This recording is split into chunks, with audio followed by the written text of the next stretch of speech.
And welcome back to the Midday Show. I'm Jeff Everett. He is Mark Messina. Are you checking your show notes? I'm ready. I'm ready. Checking your show notes. I'm ready. Eventually, we're going to talk about the end of the war in Afghanistan. We might even talk about some new mask mandating that's coming up as well. But before we get to that, we're going to have Mackie come back on. But before we get to the excitement of Quizzo, Mark, the most important question of the day, which we're going to get some good questions today, but the most important one is, how are you feeling? Well, this is a deeper answer than usually. It's the last day of August. Okay. So for everyone who knows anything about anything, this is the last day of summer. Oh. Fall is September, October, November. No. Winter is December, January, and February. No. Spring is March, April, and May. And summer is June, July, and August. And that is, I don't care when you go back to school. I don't care when Labor Day is. I don't care what the what is that word? The Solstice? Winter solstice, the fall solstice. I don't care. They will tell you summer lasts until the end of September. They're wrong. It's over. This is it. So that's fine. I wouldn't go as far as the end of September. I agree with you on that. The problem, though, is you cannot convince me that Labor Day weekend is not a part of summer. It is not. It is the start of fall. It is. Labor Day weekend is the big ending of the summer. No. Because even when you go back to school that first week, you still have the 3-day weekend with the weather that is Labor Day weekend. Labor Day weekend is the celebration of the start of college football season. Stop. That's not Labor Day weekend. It is. Labor Day weekend. Because pro football starts the week after Labor Day. And college football, there were a couple games. Okay. But for all intents and purposes, they even call last week 0. Okay. This is week 1, and it is on Labor Day weekend, and then pro football follows the next weekend. Right. So you don't play football in the summer. Football is fall. Right. Therefore, it must be fall. So when 9 out of 10 Labor Days, it's 95 degrees and sunny, you're going to try to convince me that is not part of summer. Yes. No. I mean, I get, if you want to make the argument that summer is really Memorial Day to Labor Day, I would not fight you on that. That's fine. But when you look at the calendar and you have 4 seasons and 12 months and they divide up evenly, I know you want a 13-month calendar, but it's never coming. I want the 13-month calendar, but it's not coming. Way. So this September, and tomorrow I can come in, I can sing September Morn by Neil Diamond. I can sing September by, I think it's Earth, Wind, and Fire, which I forgot to play that for you, but you'll know it as soon as I play it. Do you even remember why I want the 13-month calendar?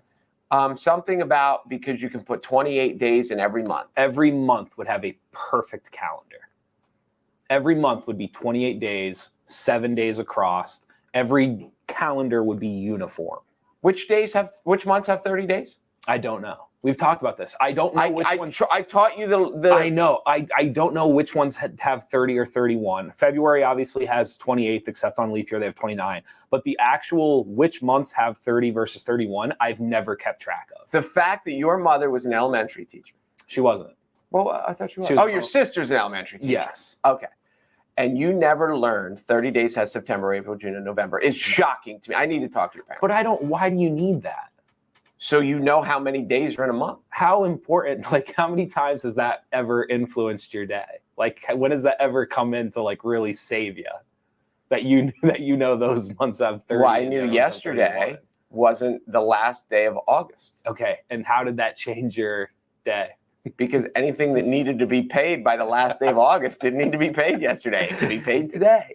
Are you waiting until the last day? It depends. All right. We're going to bring on John Mackey today. He's going to ask us some more trivia questions. How did we do last time? It's been a while. I would say 5 for 5. 5 for 5. I think we did so well, he took a week off to try to brush up. Do you think that's what's happening more and more now? Do you think he's just frustrated with us? I think he's in awe of our intellect on a week-to-week basis. I mean, it's possible. All right, let's bring John on. He can actually, maybe you can ask him this right away. And maybe it is hard for me to comment on our intellect when you just said you don't have any idea which months have 30 days and which ones have 31. I don't think it's that important. Do you think it's that important, John? Is it that important to know which months have 30 versus 31 days in them? I think, maybe, I don't know, maybe 25 years ago it was. Before you started walking around with a calendar in your pocket, I don't think it's necessary to memorize these things anymore. So it's like spelling. Well, that's like saying, it's not important to know your multiplication tables anymore. And you could make an argument that it isn't. I would make an argument that smart people just know them anyway. So that would be my argument. I would be curious to know what the 13th month would be named on Jeff's calendar. Jeff Ember. We've talked about this before. First of all, are you immediately out on the 13-month calendar when you hear about this? It doesn't matter to me. It doesn't bother you. I love the idea of a Let uniform. me translate that. I am not going to be lowered to you guys' intellectual discussion. Yeah, that's what it was. No, I listen. I love the discussion. I think we could talk about it for another 25 minutes. But to be quite honest with you, who cares? 28 days, 31 days, 30. I mean, just tell me what day it is. What do I have to do? You can't do a financial quarter. You can't do. I mean, you could, but it would be in the middle of a month. It would be a messed up system. A financial. So you're worried. The reason you don't like the 13-month calendar is for quarters. It's gonna mess with capitalism. Well, I mean, you have half the year, you have quarters. But you do realize, like, we literally have pages on the calendar where you have to put 2 days on the end of the month because it doesn't fit. Like, you have to put like 30/31 because there's not a space to put the next day. in your world, that'd be true. Every Sunday would be the first. That's what I'm saying. Yes. So every Friday then would be the 13th. There would be a Friday the 13th every month. When I make my calendars, I put Monday first. Like, my calendars are Monday through Friday, Saturday, Sunday on the back end. Well, that's stupid. Why is that stupid? I don't know. I like having my weekends combined on the calendar. And on baseball calendars, they do that as well because the series it's a Friday, Saturday, Sunday series, and then they travel. So doesn't it drive you insane that every calendar is made where Saturday and Sunday are literally the furthest apart that they could be? So when you're like filling out your calendar and making like your plans, it's a nightmare. You have to drag it over. It is such a nightmare. It is. To go from all the way over here to all the way over here. It's awful. It is. It is. I think I could fix the calendar in like 5 minutes. I am surprised you have survived as long as you have with the strife and trauma that you've had to go through. I also think, Mark, you're forgetting that Pennsylvania actually has 12 seasons. You know this, right? So That's true too. Yeah. So we're not really in fall, right? I believe we're in false fall would be the season we're in. Yeah. Followed by the second summer, which I believe is what Jeff was referencing. So. Yes, happens all the time. Oh, whatever. Okay. All right. Well, that was fun. Did we wait? We still have to ask questions. He doesn't even try to pretend that he's being truthful. He doesn't all right. He doesn't even pretend he's having fun. No, he just. This is a blast. What are you guys talking about? All right, we are ready. I wore my Susquehanna shirt. Which side am I? There I am. Whoops. Yeah. There we go. Susquehanna. I'm feeling smart today. I mean, you guys missed me so much. You brought me on first this week. That means a lot. We did. Well, you're big time, man. We gotta work with your schedule. You have important people to talk to. I have Jeff to talk to. Let's do it. Well, listen, we got 5 new questions for you. Let's see how you do. First question: what bird with a 4-letter name will you find on the Canadian dollar? What bird with a 4-letter name will you find on the Canadian dollar? Do you know this? You're going to be mad when I tell you. I think you should know this. I was going to say dove. Oh, that's a good guess. I'm pretty sure it's not a dove. What's funny, when he first said what bird, I was just going to yell big. And then big bird would almost fit, except it's not 4 letters. Yeah, close. I'm pretty sure it's loon. I'm pretty sure it's that would make sense. I'm pretty sure it's the Canadian loon. That's a good guess. I didn't think of dove, but I'm well, because the loons are up. I've been to Minnesota. I've been to Canada, but we're going to go with loon. I like it. Yeah. All right, you guys are correct. 1 for 1. I think it's their national bird. Is the Canadian loon not their national bird? Fairly certain that it is. Yes. I think it is. I thought the Canadian bird was Labatt's. Is that not? Am I? That's possible. I thought everything up there was. Okay, go ahead. What's next? I believe if you drink too many Labatts, you can give somebody the Canadian bird, maybe. Probably how that works. All right, second question. In 2007, the Oxford Dictionary added the word EVOO, that's EVOO, and credited Rachel Ray with popularizing it. What do those letters stand for? This one I do not know. Have you ever watched? All right. Well, Rachel Ray's the cook person, right? Yes. She likes to cook. What do the letters stand for? EVOO.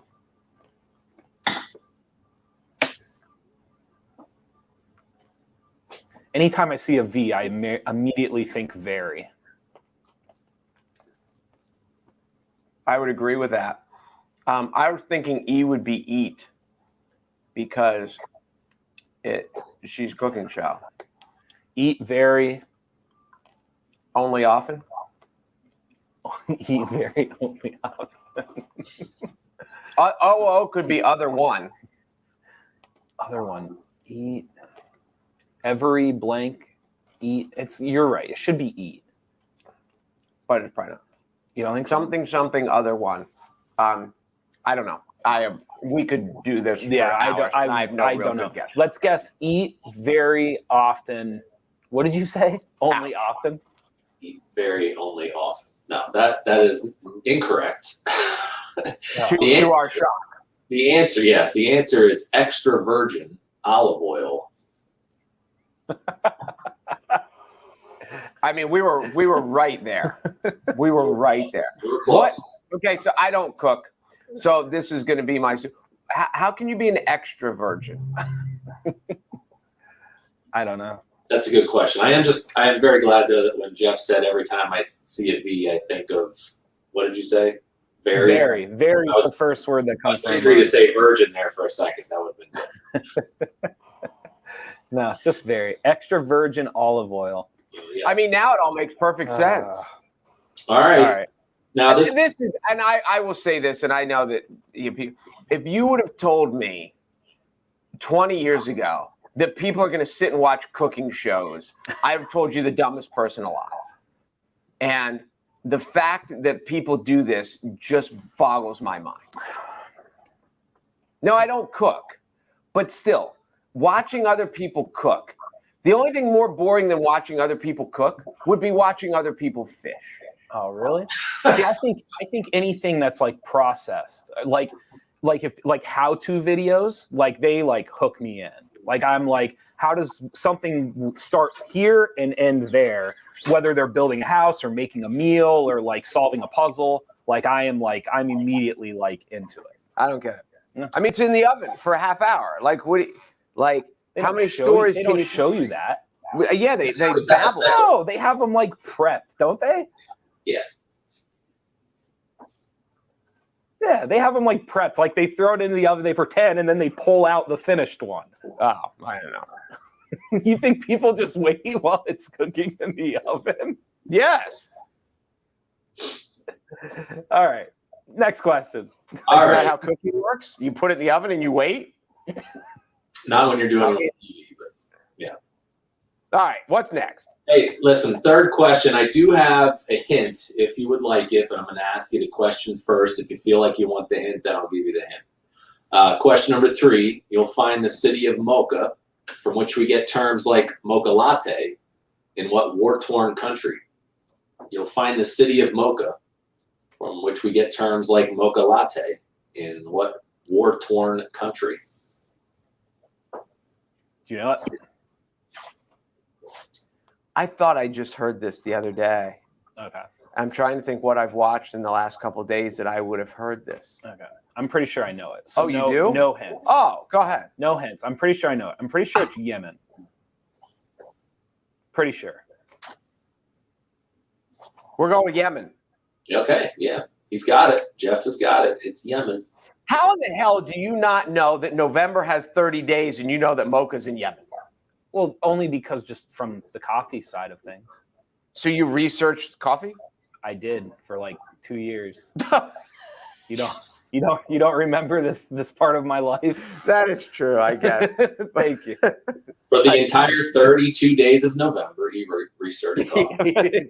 That's right. Yes.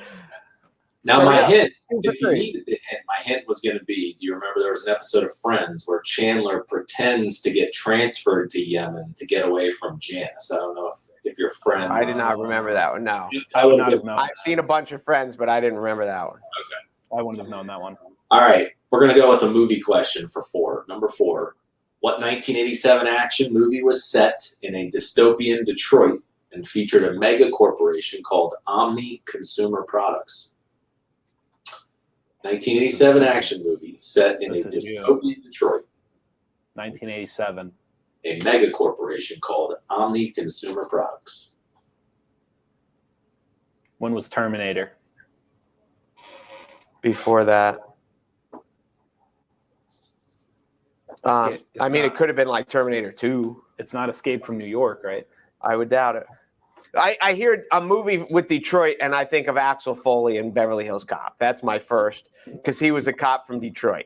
What 1987 action movie?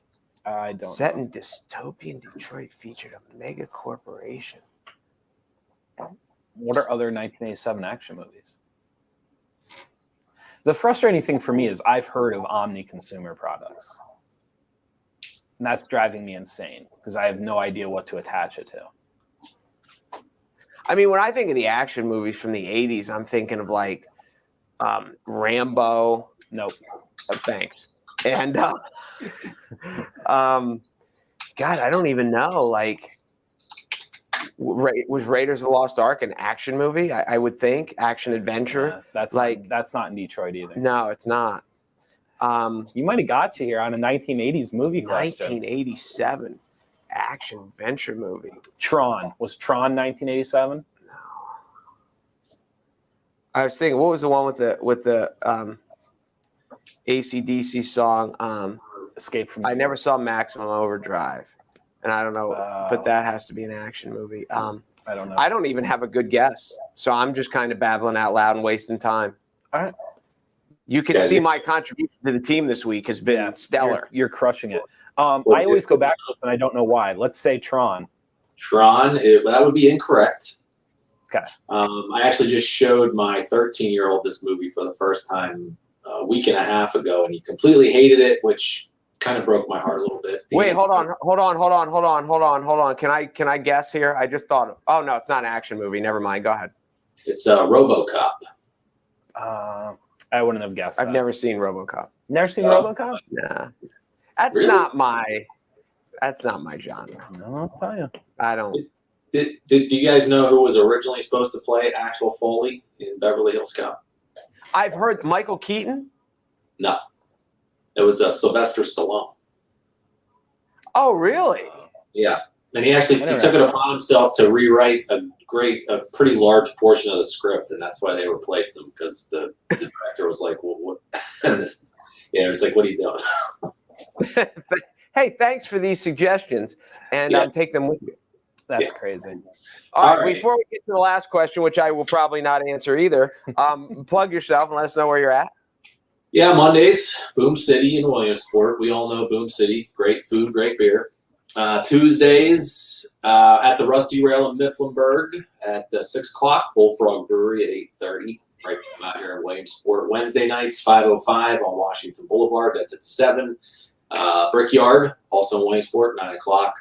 And Thursdays, we're at the Town Tavern in Lewisburg, 7 p.m. Hall's Landing, 9 o'clock. Well, there we go.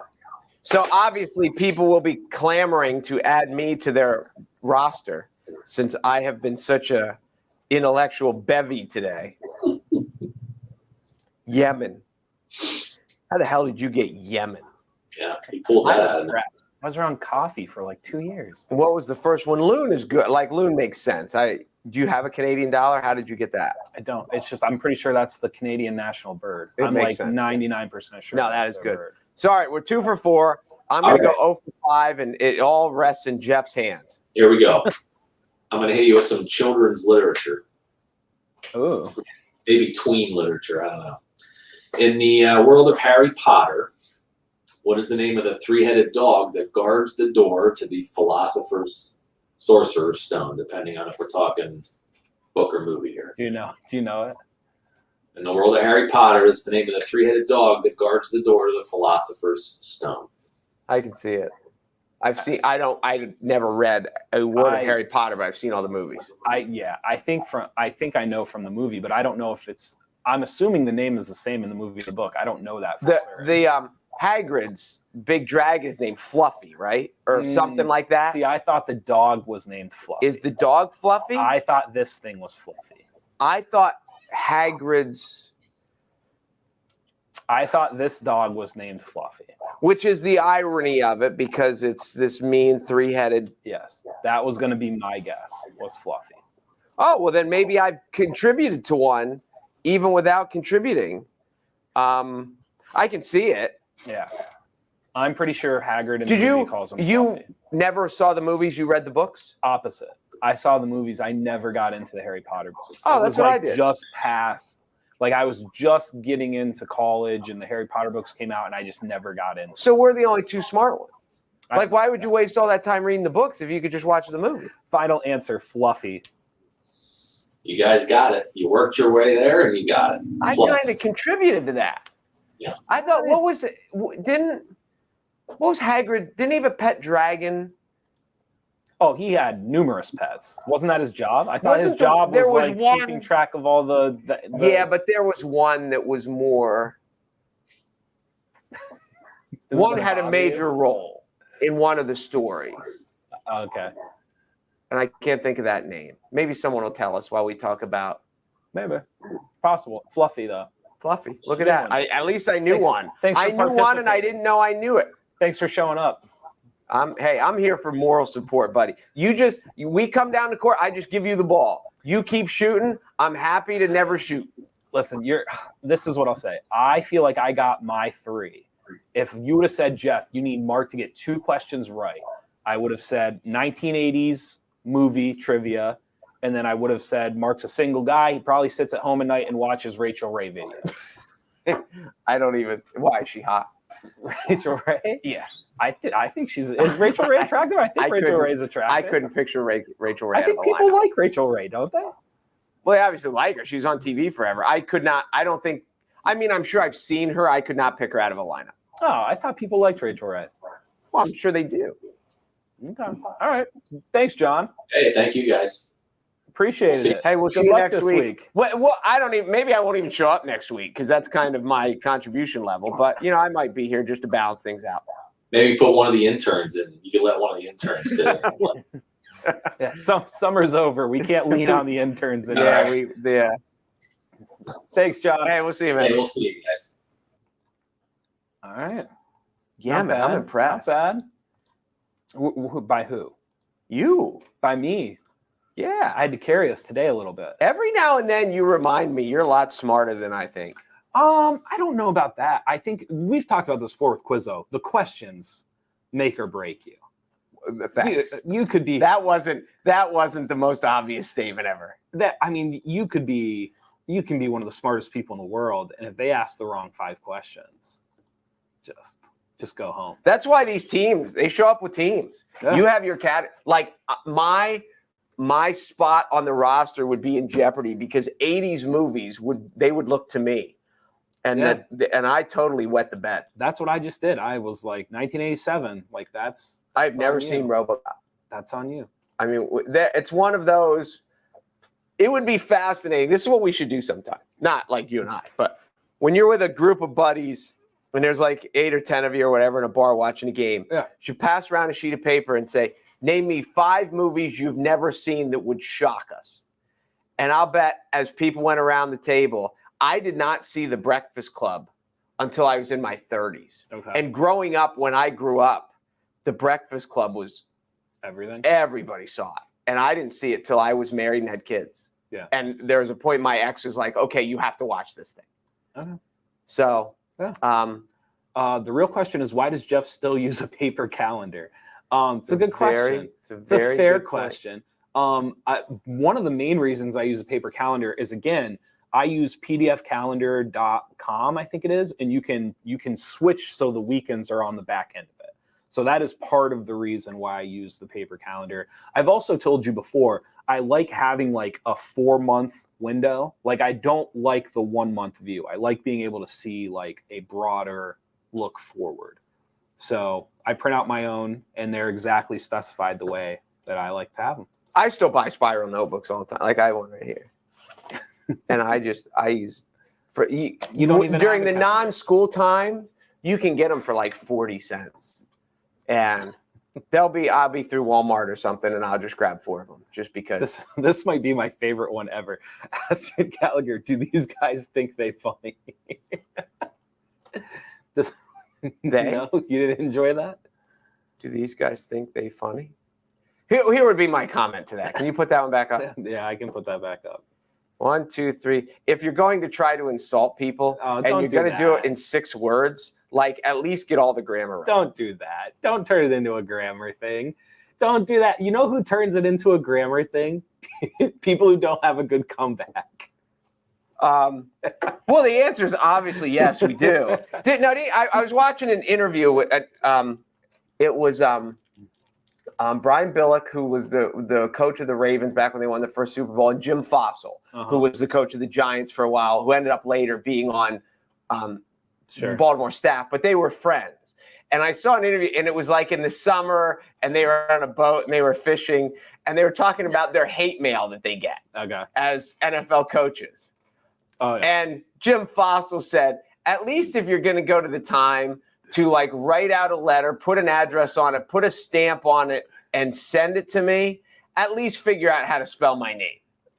Yeah. I mean, that's a good point. Yes. That's fair. The thing that drives me nuts is like, if someone writes out like an actual legitimate point, and then the person underneath's like corrects a spelling or like fixes, I'm like, that's not the point. Like, the point of this, like he didn't turn in a 4th grade paper. Like the point of this was not grammar. Like the point of this was the argument the person is trying to make. So I've always felt like the grammar police, it's like you just either you're trying to diminish their point, or you're trying to make yourself seem smarter because their point was better. So you've got to throw out your grammar police and like fix it up. Well, no, I get that. But like if you're going to insult someone, like don't have your fly down while you're insulting someone, because then they're just going to be you're literally making my point for me. Because like if someone's insulting you and they make a good point, or they make a good one, and your only response back is like your fly's down, like you're avoiding the point they made by just like pointing out something abstract. No, and I'm not saying that, but I'm saying like make sure you have your crap in order before you start telling someone else. Okay, I mean, we disagree. Like one of the things that on social media, and I've said this before to lots of people, one of the things that social media has pointed out to society is how people can't write. And if you want to make an intelligent point on social media, essentially on Facebook or even Twitter, do not write in all lowercase with no punctuation and just start and just go and end. Because if you're trying to come across, if you want people to take what you're saying as intelligent, then you need to write it like you're intelligent. But I don't disagree with what you're saying.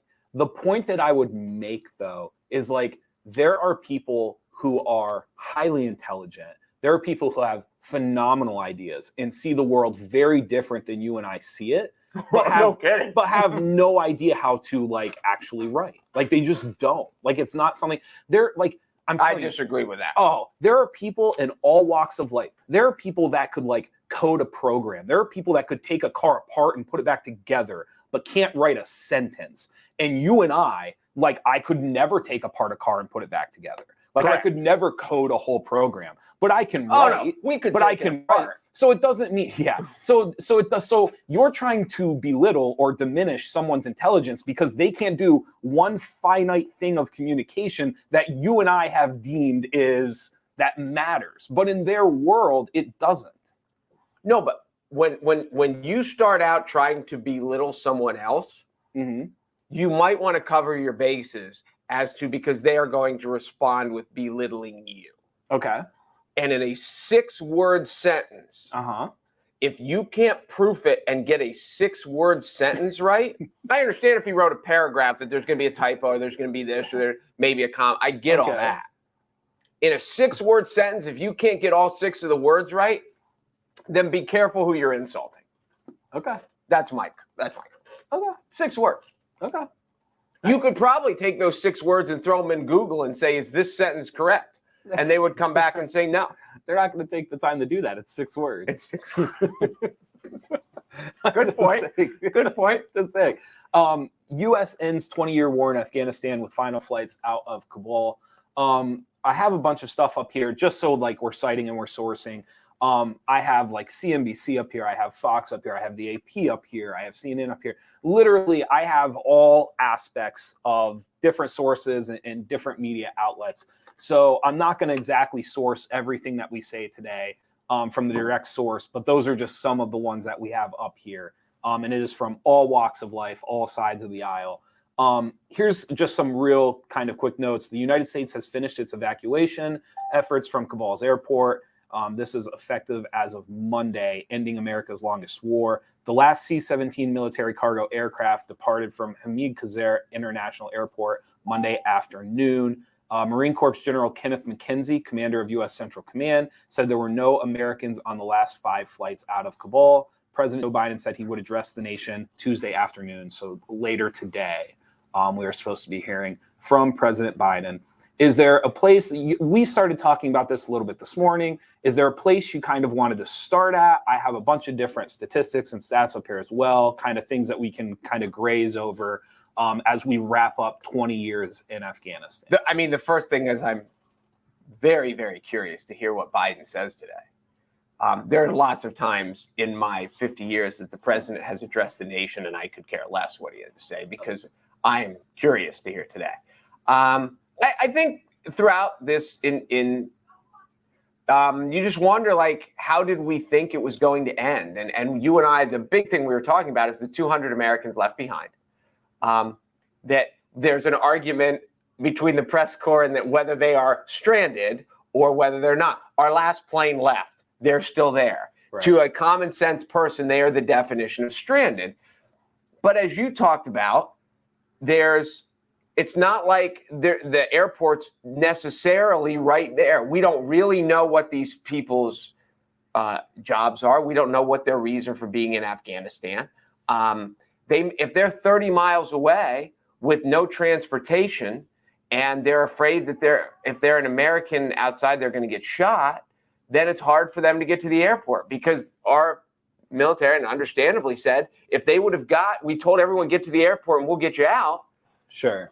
But logistically, and then the flip side of it is how do you go get these people? Because like I don't think the press secretary did a great job. I'm not sure she's a great press secretary, but sure. Is that the person who press secretary is like her title? But she's like, we don't necessarily, when people go abroad in the U.S., they don't have to report. They don't have to sign in. They don't have to let us know where we are or where they are. So like some of these people we have trouble getting to, or so it's certainly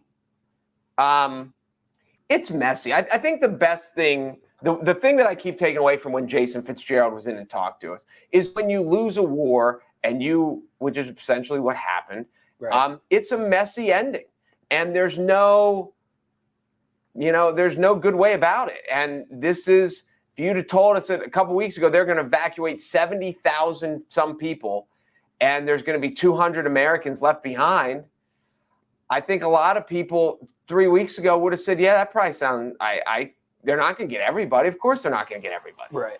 Well, so this is one, there's a lot of different ways to talk about this. And I will give the disclaimer, like I always do. I am not a political expert. I'm not, a scientist. You're a coffee expert. I am a coffee expert, apparently, because Mocha is in Yemen. But these are some of the things that, like, when you watch the media or you're reading, this is some of the stuff they don't talk about. One of the parts that I think was very severely underplayed when Afghanistan started to fall and the Taliban started to push their way across, it's not so much that the Taliban itself was taking control of things. It was that we were really backing ourselves into a corner, only like leaving one airport for us. We had numerous different locations in Afghanistan with the ability to evacuate people through the air.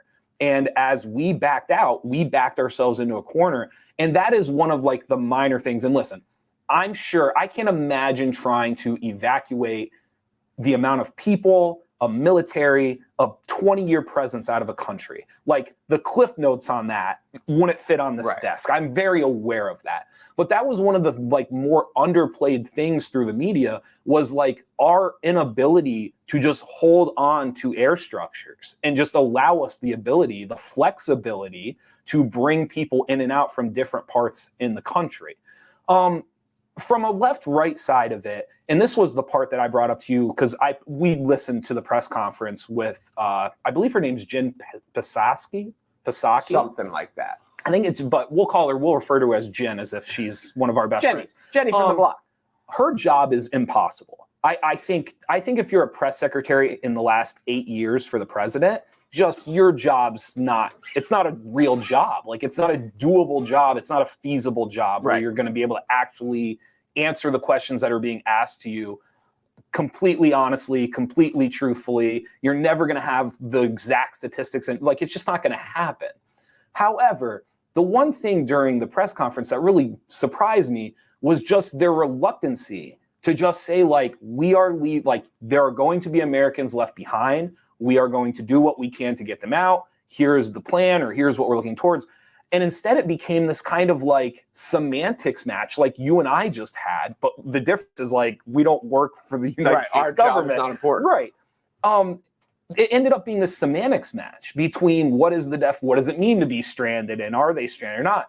When I think anybody who's just looking at it logically is just like, yeah, like 100 to 200 Americans are going to get left behind. Call it being stranded, call it being abandoned, call it like pick the word, but that is what's happening. And so to listen to a press secretary and a reporter kind of go back and forth about it and end up arguing about a semantics of the word instead of the actual fact that there's 200 Americans that do not have a way home right now in a Taliban-ruled country, to me is really sad. Well, what would happen if we had a press secretary who was honest? I don't know. I don't know, but that's why I said I think the job's almost impossible. Well, I mean, because I look at it and I compare sports and politics a lot because it's a lot of hot air and trying to convince people of a lot more talk and a lot less action. But you can't, as a head coach, you can't go to the podium after your team just sucked and convince.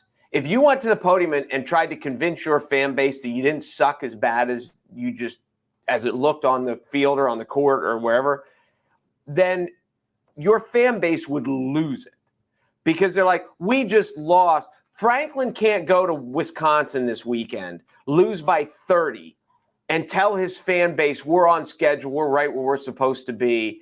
They lose by 3, it's whatever. They can't go get blown out. If they do, he has to go to the podium and say, we blew it. We obviously weren't prepared. We need to figure out what's wrong here. Right. And that never happens in politics. And if they would have come out initially and said, it fell faster than we thought. This didn't go nearly as well as we thought. Now we need to scramble from here and try to do the best we can from here going forward. But yes, that was not as we had planned or as we had hoped. Right. I can't believe that they take more heat for that than they do trying to convince everyone it's not so bad. I agree with that sentiment. I think, the biggest difference, and this is part of like politics and just government in general, is that like the goalposts are always moving and the scoreboard is never truly lit up. Yes. And so it just kind of allows you these wiggle rooms, right? Like the ability to a press secretary can stand up there and say like, actually no American is stranded right now. And like, I get it because like, how do you prove her wrong? Like, you'll get into a match of semantics and how do you actually prove to her that because in her mind, like they're reaching out to every American and they're working on different ways to get them out. So even though the last flight's taking off in her mind, it's like, well, we're in contact with them and we're working on it, and no Americans are stranded in Afghanistan. But to me, and I think to you as well, like, I'm like, the last plane took off yesterday and we don't know when we're going back. Like, I know right now. They're stranded. Like, I know right now they're working with Qatar and one other country, and they're working with Yemen? the Taliban. It is not Yemen. Okay. They're working with the Taliban to try to get the airport up and running again, like make it functional. There was a report today as well that America actually left, even though they disabled Humvees and helicopters and different things at the airport, they did not disable anything that made the airport usable. Okay. So they left behind equipment and materials to actually like get that airport up and running again. And like I said, they're working with Qatar and another country to try to do that. So in her mind, like, we're not stranding them, like, we're coming back. But to the American public, when the last ship leaves, well, and here's the other part too. Like, if you're one of the 100 to 200 Americans and you hear that, like, how are you not going to say I'm not stranded? Right. Like, I'm here and the last plane just left. Right. So I don't know. And believe me, I get get from the government side that they said, we've been telling these people for months, you need to get out. And they're like, I do understand we can only do so door to door and find these people and be like, come on. Like, there is that level. And we don't know who's there. Nobody, they haven't announced yet who's there, why they're there. I mean, there may be people who don't want to leave. Well, I'm sure there are people who don't want to leave. I think the idea right now is you can't have details on them. Like, if you're the American public, like, you can't come out and release a list of like, these are people left behind. Like, you can't give the Taliban or ISIS or any other terrorist agency just the list of people they should be going out and looking for. So we're never going to know like who's still over there and who's left. You and I were talking, there was actually a report, the California students we had talked about on the show before, they got out and they're actually on their way back now. So there's not going to be a list of who they should be looking for, but it also comes back like, if you're stuck there and a press secretary says, we told you months ago that this was going to happen and you need to leave, and now they're saying get to this airport, but there's no way for you to get to that airport. It feels like finger pointing. And again, in the heat of the moment, do I think that was her intent as the press secretary? I don't. I think you're up there and you've got 30 seconds and you got to spill it out right off the top of your head. Like, it is what it is. But however, like, to your point, like, that is your job. And for her to kind of say it the way she did, it did very much feel like, if you're still in Afghanistan, that is that's a you thing. Get to the airport by this time. I don't know. It's rough. I just think going back to the ability to be honest. And when you think of people, whether it be somebody like Howard Stern, or even we've talked about Charles Barkley, when these two who have been eminently successful behind the microphone, obviously Barkley's a Hall of Famer as a player, but Barkley's been incredibly successful and almost universally lovable as a commentator, as an analyst. Because when Stern says something and when Barkley says something, no one filtered it, and it is what they truly believe. And since America has applauded that and rewarded them with this fame and wealth and fanfare, you would think that someone in politics, and I even go down to the press secretary, is going to stand up, is going to be just, I'll tell you what I think. None of it is, I'm not worried about walking off the stage and someone saying you shouldn't have said that. Yeah. And you would think that somebody would do it and it would be rewarded the way Barkley's been rewarded and the way Howard Stern's been, Uber, the king of all media. Or whatever. So this would be the irony, and I don't want to turn this, like, I don't want to go down this road, but like, I would want to say there is an almost majority of people in this country that would say you just had that for 4 years. I disagree with that. I know, but that's the irony to what you're saying, is that most people would like, there's a faction of America that would say the thing you are just describing was just voted out of office. Well, and I think that the red would believe that. Mm-hmm. I don't like when I think Trump is just like, as he became a politician, Trump's concern through all of Corona was, how do I get reelected? When he came out and said we're going to be back in the churches are going to be packed by Easter, all he was doing is try to make people Sure. happy because Mike, he didn't want people to be mad at him Right. because he wanted to win the election. Right. But I don't want to go so much down because you and I have discussed But I do Trump get what you're saying. But Trump yes. was more of a straight shooter than most politicians. Kind of. Like, I didn't believe everything he said, but to your point, having somebody that just like, here it is, like kind of. I agree with that. So I don't know, again, thinking out loud, I don't know what the answer is, but I do know that like in the last day or two, it is amazing to me. Like, I woke up this morning, the thing that upset me the most was I thought having 100+ Americans in a Taliban-led nation stuck. Like, I won't even say like stuck. To me, that should be the number one story. I don't think there's anything else more important than that. And like when you got on today and like you saw media outlets and you listen to things, it was very clearly that was not. And so for me, that's because the press secretary has very clearly stated why they're not stuck. Yeah, because they offered them if they could get to the airport, there was a flight waiting for them. They're not stuck. So yeah, it's interesting. So that's well, this is the other part too. I don't really know where to go with this, but so many of the reports say like U.S. ends the 20-year war. And there's like, that's such a subtle way to put it, because to say you ended the war, it almost like puts a bow on it. Like it wraps it up as if to imply like this is done, like this is over. And I can't express enough, like it isn't. Like it's not. Well, I agree with both parts of that. Yeah. But it is kind of generally done. But I agree with you. It's not. Yeah. They're still going to be. Yeah, to act as if like that we've just put a bow on it, Right. and like I don't know. That was bizarre as well too. We are hearing, I don't have this for certain. I might be able to look it up here if I can pull it up while we're talking. We are being told that it looks like there's going to be mass mandates in the state of Pennsylvania at the education level. I'm going to try to find it. Early September. Yes, not early tomorrow, September. but more sooner than later. Yes, so I'm going to try to find it for us here. I am not surprised.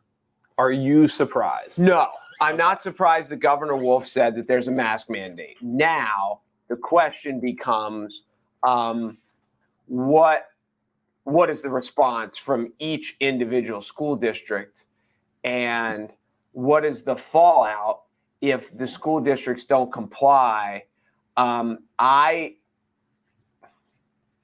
I think, especially through our neck of the woods here in central Pennsylvania, because we are so rural, I think there's going to be all kinds of pushback, and probably in every district. And I think we're at a point that society wants to just march on. And if you got vaccinated, then you feel bulletproof. And if you're not vaccinated, then you didn't want to be vaccinated. And I think people are just like, here we are. It's been 18 months almost. We're going to march forward, and whatever happens, happens. And I don't think society's going to accept anything different. I think I agree with you. Let me read this, and let's give Penn Live a shout out because that's where I'm reading it from. At PennLive.com, Harrisburg, PA, masks will be required in all Pennsylvania K-12 schools. Governor Tom Wolf was set to announce Tuesday, reversing course amid a statewide COVID-19 resurgence that is filling hospital beds. The Department of Health order will take effect on Tuesday, September 7th, the day after Labor Day, and will require students, teachers, and staff to wear masks when inside.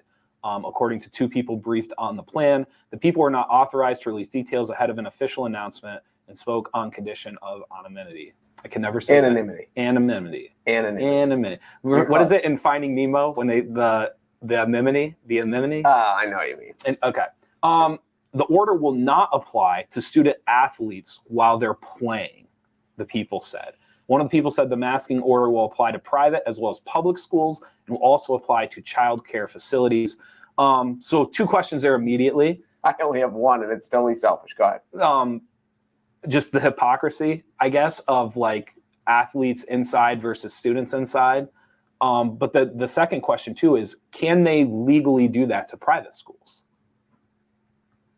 I don't know. I don't know either. And by the way, when I say legally do that, I don't mean it in a negative or positive way. I'm just curious what the legal do they have the jurisdiction? I wonder what the jurisdiction of that is. What about indoor coaches while the kids are playing? That's a great question. It's the only one I care about. It's a great question. Yeah. Now, and again, I know we've mentioned this before, but the whole aspect, because I know people come in with kids. A lot of kids don't.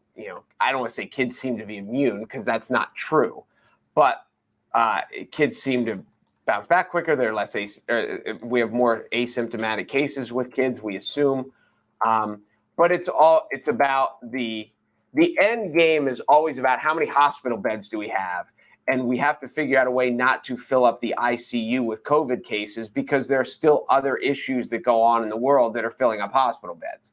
And the more kids get it, whether they know they have it or not, the more kids bring it home to mom and dad and grandpa and aunt and uncle. Right. And those people are filling the hospital beds.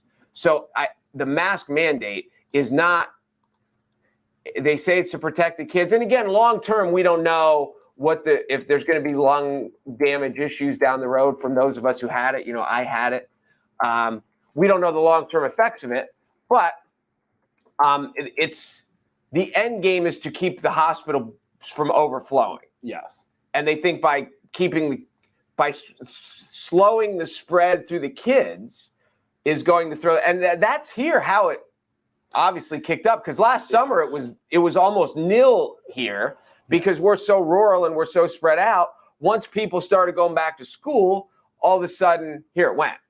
This is the only, and again, thinking out loud, the only negative side of this, because I don't think there's a ton of downside to a kid wearing a mask. Like, I understand they could be uncomfortable, but like a lot of the things that are being spread about it right now, I haven't found anything factual or medically to like necessarily back it up.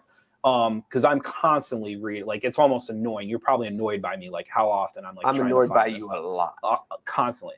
This is the one part though that I've said, and we've talked about this before. I talked to you about this with like Biden setting like finite numbers, right? So when you set this finite number and you're trying to hit that number, everything you do after that, the question has to be asked: why are we doing this? And is it just so you get closer to that number or not? And maybe it's a good thing you're getting closer to that number, right? But now it's a fair question to ask, are we doing this to try to hit that number? This part, I don't think this is what the state is doing, but I think the question does need to be asked.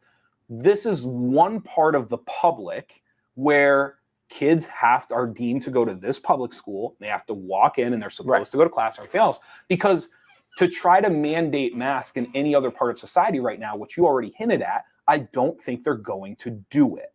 So if you're Governor Wolf or you're the health department in the state of Pennsylvania, what section of society can you mandate masks onto where you're less likely, like the actual subject themselves is less likely to push back and like I would imagine K through 12 students fit that bill. Probably. Like they fall into that classification of person. And again, I'm not I'm not against it, but I do think that is like a very fair point. Right. No, I'm with you. That is it's a lot easier to get K through 12 students to have to wear masks than it is to get 500 factory workers to have to wear masks. Like it is just because of where we're at in society. Absolutely. So it's going to be interesting to see how that plays out and how it finishes. And starting between today and next Tuesday, school board meetings in September are going to be. Well, you know who's going to get the blunt of this? Teachers are going to like as if teachers don't get, rained on enough. They are going to end up in a situation. This is a guess. I think they're going to end up in a situation where they are now going to have to do the half and half. They're going to have to offer their courses in person, and they're going to have to offer their courses online. And that way, if a student doesn't want to wear a mask, they can take the courses. They can opt into the online. And now the teacher has the grunt of the work having to do it twice. They have to do it online and they have to do it in person. That's what I think is going to happen. You might be right. Because they already, in a weird way, a lot of these schools have already done it. They already had to offer online courses and they already had to double up on it. And that sounds great in theory, but talk to teachers. Ask teachers how great the online / in-person works. It's a absolutely. nightmare. You're doubling up everything on them. Absolutely. I think that's what's going to, I think schools are going to try to navigate this by saying, like, if you we'll offer up both. That's what I think is going to happen from Tuesday now to Tuesday next week. You might be right. Yeah. The high school sports thing is that one's rough. You didn't. I thought you would be more surprised by that than what. No, because I think they understand that the citizens are ready to. The citizens have the pitchforks and the burning the torches or whatever. Yeah. And they're ready to. They are ready to have an uprising. I shouldn't say that with what happened at the Capitol, but a figurative. And if they would have, it's why we go back to last year when they didn't cancel fall sports, right? Because they didn't want to be like, don't blame us. It's up to your district. So, I think when you throw it on the people, and they're like, hey, if your kid wants to play, he can play. If your kid, this is the thing about watching with masks. And I mean, wrestlers didn't wear masks, did they? I think they did. I don't think they had. I think wrestlers did. They had like the special. They didn't wear like your standard mask. They almost like gainers. I'm trying to picture states. But anyway, be that as it may, like we played basketball, and this is how crazy it was. The referees said they had no jurisdiction over it. Yeah. So we played teams, and I'm sure you guys did too, where the kids had the masks on, but it was under their chin like a chin strap. Sure. So what's the purpose? Well, none whatsoever. Well, I mean, in our state championship game, we wore our masks, and I believe Brookville did not. Okay. And then when we played in Philly in the Eastern Championship, the Philly kids had their masks never came off. Like they were the most stringent mask wearers you'd ever seen. So I think it's regional. Yes, it's regional. And I'll tell you what's crazy. I think I mentioned this last week when we took our daughter to college in Pitt, and there were places that you actually walked in and they said, excuse me, do you have a mask? And here, I have worn a mask one time in the past, whatever. I went to a meeting at a healthcare facility, and they had in the building, you had to wear it, but it's a healthcare facility. But it was their policy. It's the only time I've had a mask on here, but in the 2 days I was in Pittsburgh, and you go into a Target or something like that, half the people had masks on just voluntarily. Right. So whether you're an urban center or a rural center, it is very, very different. Oh, very. So I don't know. It'll be interesting. The sports one surprises me because you're not playing people from your community. And so that's why it surprises me. Yeah. That's the part. And again, like I don't have the answers. Like I don't know what the right solution is. For me, like I try to look at things and say, like, if you're doing X, does that make sense for doing Y? And so like I get like having high school athletes and you don't want to wear masks, but then like you're going to have them come into school and they're going to wear masks. But like you said, like how many of these kids wear them around their chins? How many of them are actually being enforced to do it? Like so the idea that you're going to. So that's why I think it's better this way, because now it is up to the parents. And I know of one family who, because of their job, and they wanted to make sure that nobody, and I know a kid who didn't play basketball last year because the family was afraid that he would get COVID and he would bring it home and it would cause problems. Sure. So that it falls on the family. If you don't want your kid to play basketball, or you don't want your kid to wrestle because you're afraid they're going to get COVID, then they don't. Right. But we're going to offer it, and it's up to you.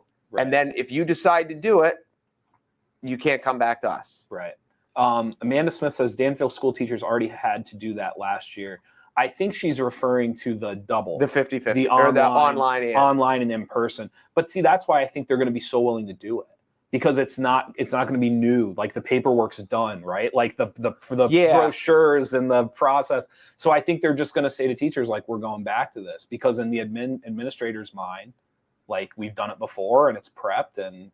But I still I mean, it's brutal on teachers. From an education side on teachers. So say as a teacher, and I know we've been babbling a long time and nobody's listening anymore, but from a teacher's side, say like at the high school level, you're like, yes, as a teacher, I have to do more work. So we're just going to cover less. Okay. And you say, okay. And that kind of sucks for the kid, but you figure around like everybody's in the same boat. And you would assume that most school districts, if they have to do more, are doing less, and these kids are all together. The kids who still get hurt through all of this are the elementary kids who don't get in person because they need it. They need it more than the high school kids. Yes, it is. And some of that's just like culturally. Like we're just not culturally, developmentally. Yeah. It's not just you learning the information. It's a whole aspect of life. Yes. That's really what it comes down to. And we're just not at a point yet where people like, we're just not at the point in society where like a third grader actually knows how to like teach themselves. Mm-hmm. Like you can make the greatest YouTube videos and you can make the greatest online courses and all that stuff, but we're just not there yet. Right. Because parents haven't gone through it before. So like they don't know necessarily how to offer the best advice, and like they want their kid to be able to do it, but they've never had to do it themselves. But they don't know how to do it either. So it's, I don't know, culturally, I feel like I agree with you. Elementary kids need it because we're just not there as a society to really give them what they need. Did you, your t-shirts there, did you take in the sleeves? It looks like that's really tight on the right bicep over there. The right? Yeah, that one. I think it was from squeezing. You look like it's about to rip through that thing. You've eaten those watermelon salads, buddy. You are ready. You haven't been making fun of me. You ask me every day what I want for lunch. And in the last 2 weeks, 2.5 weeks, been a while. Last like 2.5 weeks, I have been buying watermelon and Caesar salads. And that's what I have been trying to eat for lunch every day for about 2.5 weeks. Not because I made fun of you, because your buddy made fun of you. Because my buddy made fun of me. And not even my buddy made fun of me. I am now, this is what I always knew there would be a day where like I stopped playing basketball. What I have failed to realize is like, I don't really do, like, I don't run, I don't lift, like basketball did a lot of like heavy work for me. You know, like you get what I mean? Because it's a strenuous game. Yes. So what I've noticed is I have not played like real basketball like 18 months, 16 months. Like it was right before COVID. Like I had not played like 5-on-5 basketball. So I am realizing that I either have to start playing basketball again or I need to make some serious life changes for my health. And right now with COVID and kind of the way things are, it's almost easier to eat better than it is to find 5-on-5 basketball. It's hard. Yeah, I would agree with it's hard to find open gyms. Well, it's just and not the other easy. They've always said one of the great myths of societies when they talk about weight loss, people think it's exercise, and it's diet so much more than exercise. Yeah. Just for the record, I did not make fun of you. It was your friend that made fun of you. I mean, you kind of made fun of me. Like you still like to say stuff. Well, I just make fun of you for being annoying and like to sit in the dark and things like that. I told you there. If a stranger made fun of me, I don't even know if it would I don't even think it would register. Like I'd hear it, but I don't think it would stay with me. But when we went to the lake and my buddy was kind of like looking cut, like that was it. I was like, all right. Well, see, I would never say that to you. I'm too kind. I'm a kind person. I was like, oh, something needs to change. Anything else before we head out today? Yeah, I did want to mention Cam Newton got cut. Yeah, Cam Newton did get cut. He is no longer a New England Patriot. And the Yankees have lost 3 in a row after that torrid streak they were on. And the Rays don't lose anymore. So I think after the Yankees won like 12 in a row, the Rays have won something like 9 in a row and kind of did the whoop-de-doo to the Yankees. And I think they have a 7-game lead. So for baseball fans, scoreboard watching this time of year is a blast. If you're not a baseball fan, it doesn't matter. But you guys are a dying breed. Who gets home field, who wins divisions.